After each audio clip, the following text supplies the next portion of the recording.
Hi, I'm Gail Street, and welcome to Paths to the Present. On today's show, we will celebrate a milestone with St. Mary's Catholic Church in Rockville. Founded in 1813, St. Mary's is marking their bicentennial. Today, the parish features two architecturally significant churches, supports an award-winning Catholic school, and provides a spiritual home to more than 2,700 families. It's come a long way in 200 years, something that a recently released book reveals. To Robin.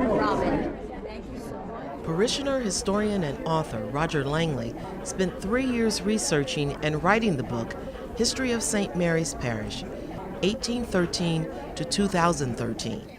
From the outset, he had a particular goal in mind. I want to write the good and the bad, and I want to go beyond just simply St. Mary's, but St. Mary's role in Rockville, in Montgomery County, and in the nation. In 1813, Father James Redmond, a Jesuit from Ireland, was assigned the task of establishing a Catholic parish in Rockville. Back then, the population of this town was only about 200 people. There really wasn't much in Montgomery County. Very few amenities. There was no electricity. There were only dirt roads. The transportation was mule and horses. And the priests had to go around to the different homes and to say Mass each week.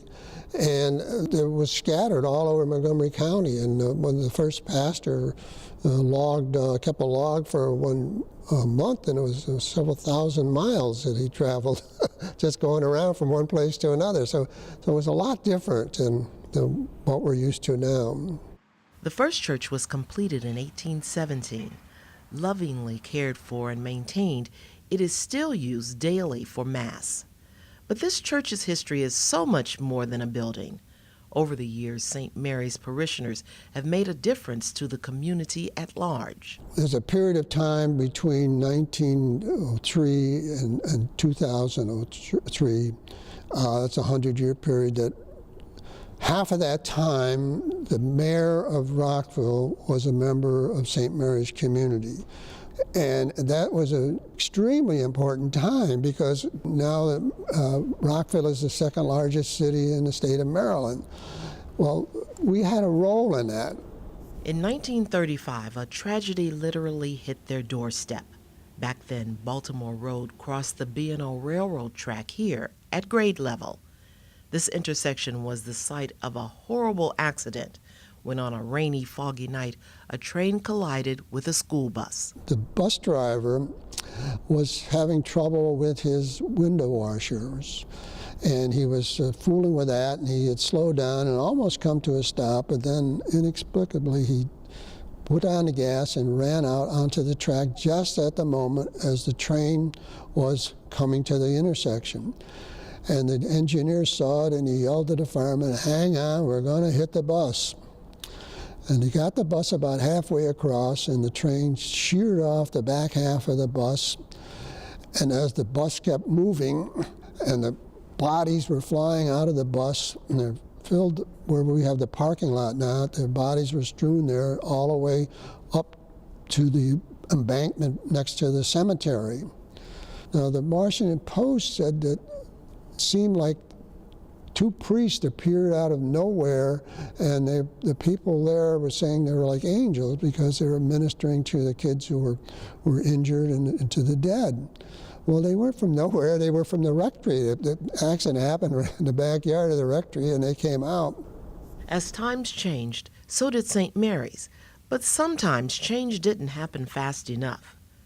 When the church was first established, slaves could worship here, but only if they sat in the gallery above. That restriction continued after the Civil War until 1952, when parishioners Robert and Carolyn Lewis took a stand. She was pregnant. She was almost due. And in order to get upstairs, a very narrow kind of staircase up there, and there's a place to bump your head, and she bumped her head. And she said to her husband, "You know, I'm not doing this anymore. I'm going to sit downstairs." So the next week they sat downstairs, and the ushers came running over, and they're, making signs with gold, go upstairs, and they just kept looking there piously straight ahead and not paying any attention to them. Then when the Mass started, then they let them, they didn't bother them anymore. So the next week they came, and they did the same thing, and they're going, we'll go upstairs, and they just pretended they didn't hear him, didn't notice him. Then they went to see the pastor, and they told him that they were not going to sit up there anymore. But the pastor didn't see him. He had one of his assistants see him. So he got the message. So other blacks started sitting downstairs, and gradually, one Sunday, the sign blacks upstairs was gone, and the church was quietly integrated. When St. Mary's was founded, the country was fighting in the War of 1812. That war, like all the others that followed, touched the people who worshiped here. We kind of forget this, but Washington was burned during the War of 1812. You could see the flames from here, from Rockville, of Washington burning. And so the people didn't know are they coming here next or not. So we were in that. Of course, the Civil War, the troops from both sides kept passing through, having skirmishes here, and no matter which side came, they stole the horses, took the food, burned the fences. And so we were all in that war. We have one man who was killed in the World War I, and we had another one killed. I think we have 2 or 3 killed in the Second World War. St. Mary's Catholic Church is probably best known for the famous novelist buried in its cemetery. Author F. Scott Fitzgerald's grave is regularly decorated by admirers. There's a whole procession of people that come, particularly on the anniversaries of his death and his birth. They leave little trinkets. They leave copies of books, mostly The Great Gatsby. They leave coins. They leave writing paper. They leave pencils and pens. Kevin Daly, the plant manager here, well, he has a rule that he leaves stuff on the grave for one day, and then the next day he throws it away. In September 1951, St. Mary's Catholic School opened its doors. Through the years, countless children have been educated here. And in 2011, it was named a Maryland Blue Ribbon School. We're really proud of our graduates. We have people in the parish of the first graduating class still here.